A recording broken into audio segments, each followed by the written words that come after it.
Anything is possible in a lucid dream. Well, we're bored here in West Virginia. We're all locked down, and this is what happens. Hasta la vista. Hey, what's up, Earthship Troopers? Thanks for joining me Sunday afternoon.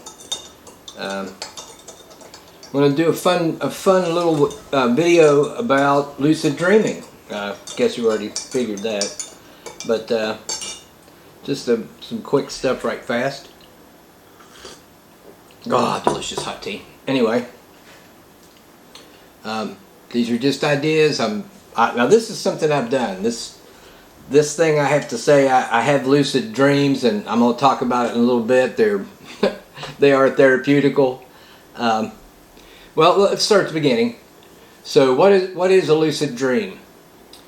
It's when you are awake in your dream. Well, when you're conscious that you're dreaming. It might not start out that way. You'll be in a dream, something's happening, all of a sudden something happens and you'll say, that can't be real.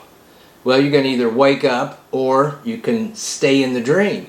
Stay in the dream, and with practice, you can actually stay in the dream, and in most cases, you can control the outcome. I do.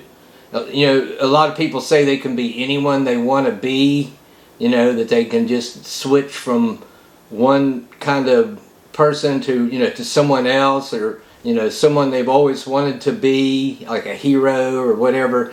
Personally, I don't really change my ID in these dreams. I do other things, and I'll tell you about that in a minute too.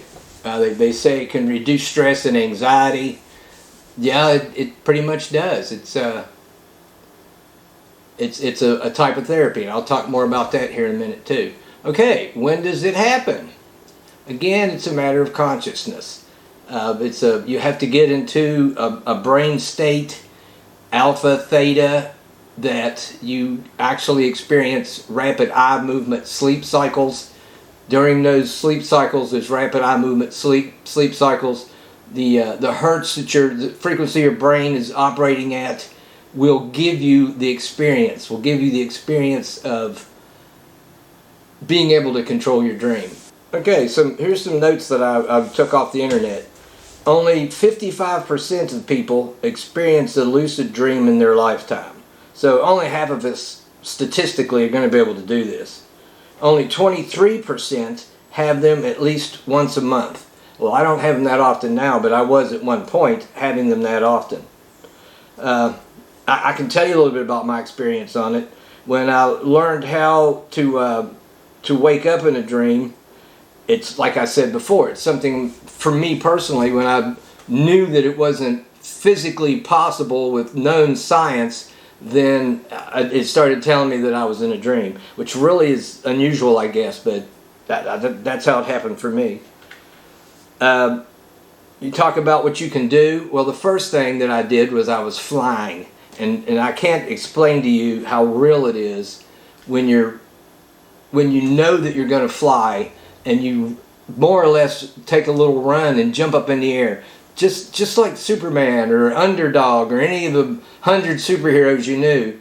Okay, so once I got that took care of and I could get in the air, well, a couple dreams down the road, I'm like, what can I do with this? So then I'm thinking, well, let's do the Superman thing. So I went, you know, through the atmosphere, basically just like Superman, all the way to low Earth orbit, turned around and looked down. And it was scary. It was scary, people. I damn near woke up right then. But then I said, you know, all right, well, let me see. Going up was easy. Let me see how going down is. Going down is scarier than flying up. That much I can tell you, because you're thinking you're falling. You know, you may not be falling because you're in control, but you're still thinking you're falling. Oh, and another thing, telekinesis, moving things with your mind, just like in the B-grade sci-fi movies. You move the coffee cup, the power of your mind. I can do that in the dream. It's weird. All right, and a lot of other stuff I don't really want to talk about, but what I'm saying is the only thing that limits your lucid dream is you. There's ways that you can learn how to do it.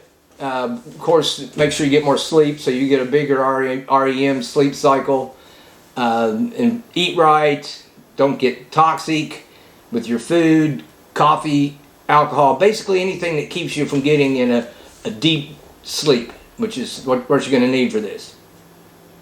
Another thing you can do, journals. This is to help you interpret what, a lot of dreams and help you even to control a lucid dream if you need to. So you start recording your life, like I don't want to say a diary, I'm going to call it a journal so we're not so feminine, but keep a journal, and guys do it too, of what you're actually doing in your life, and then by your bedside where you sleep, a notebook and a pen, and when you wake up, write your dreams down right then. That's when you're going to retain the most detail. And when you go back and read it, you'll remember it again. Whereas if you don't write it down, you're going to forget a lot of details. And sometimes the information that you need is going to be in those details. Gets to the point where when you're dreaming, you don't know if you're lucid or not. Or you think you're lucid and you want to either wake up or just be sure you're dreaming. Because, fear is part of you. You're going to have fear in these dreams that you're going to have to overcome. Fear of gravity. Fear of things in your subconscious that manifest as things you're already afraid of. It sounds horrid, but that'll happen. But you're in control of that. You just have to remember that you're the boss, and these things are coming from you. It's not actually something after you. Well, a good reality test, and I don't really use it, but a lot of people do. I'm going to put a little insert in. You basically try and put one hand through your palm. And of course, if it goes through, then you're dreaming. So that's one way you can test. It's saying put your finger into your palm.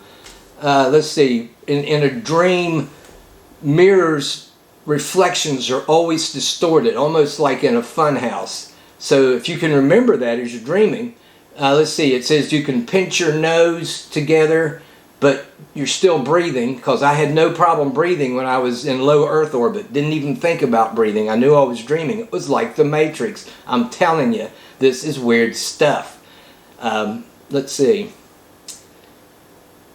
If you're reading in a book, the text will change. The text of the book, as you look at it, will change because it's your mind that's putting it there. And, it's not really there in the first place. There is no spoon.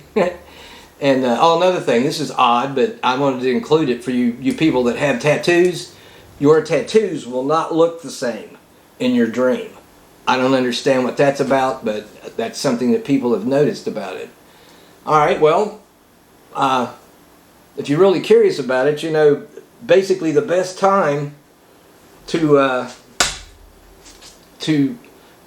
tell yourself to do a lucid dream is right when you're falling asleep. As a matter of fact, not only do you want, it's akin to a type of self-hypnosis. If you catch it at just the right brain wave frequency as you're falling asleep, that will become an unconscious suggestion, which is what hypnotics is. So you're basically giving yourself a hypnotic suggestion at a vulnerable point to either dream about something or wake up in a lucid dream or both. So that's kind of what I was doing. It works if you're well rested. It works better. Of course, any of this works better if you're well rested. So I guess rest well before you try this. If you're interested in benefits, at least what they're listing as benefits, other than just being a great recreational tool. I mean, it's like the holodeck in Star Trek with all the safeties engaged. It's from my own personal experience, it was beneficial to giving me perspective in this world, in the physical world, about restrictions and what's real and what's not real. Gosh, I hope that's a benefit. Let's see, the benefits are it can decrease nightmares. I guess everybody can see how that would help. You can sleep better. And nightmares are you dealing with your subconscious issues, basically, or real world stress issues. So reducing those, learning how to deal with that stuff, even getting maybe clues to helping you solve the issue. Look for that in your dreams. That's what dreams are for. Even something as improving motor skills for therapy for someone that's been hurt. Apparently, thanks to our mirror neurons, if we dream it, our body doesn't know the difference, and it sets up the ability or the skill of that action for the next time when you do it physically awake. I'm not making this stuff up. How could I think of that? Oh, okay, yeah, this is a good one. There can be some degree of disorientation at some points on this. So that's a good time when you can do the push the finger through the hand thing or the nose pinch. So think of a way to wake up or reality check and practice it and have it there as a tool when you need it.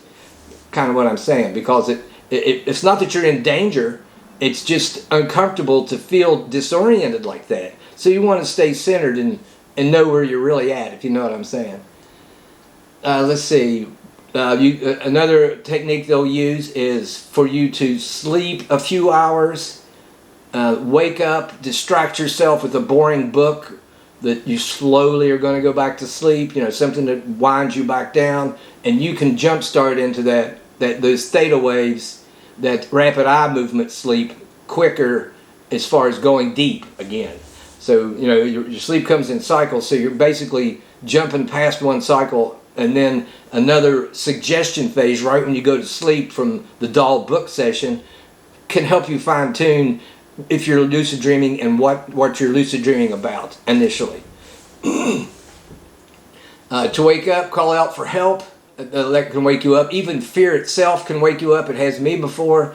Blink repeatedly. Fall asleep in your dream. Read a book in your dream. A lot of times, if I knew I was lucid dreaming, it was enough to just wake me up. So initially, it took a lot of this to get to the point where I could fly. And the apex of this, and the scariest thing I ever did, was low Earth orbit. I thought about the moon, but frankly, something tells me don't try that. I don't have experience past just what I just said. Let's see. I'm trying to keep this short and informative and entertaining. If you like what you see and you want to hear more of this stuff, please comment. Please let me know what you're thinking, and like and subscribe. Okay, that was a lot of fun. Let's keep it real. I'll see you next time. Ciao.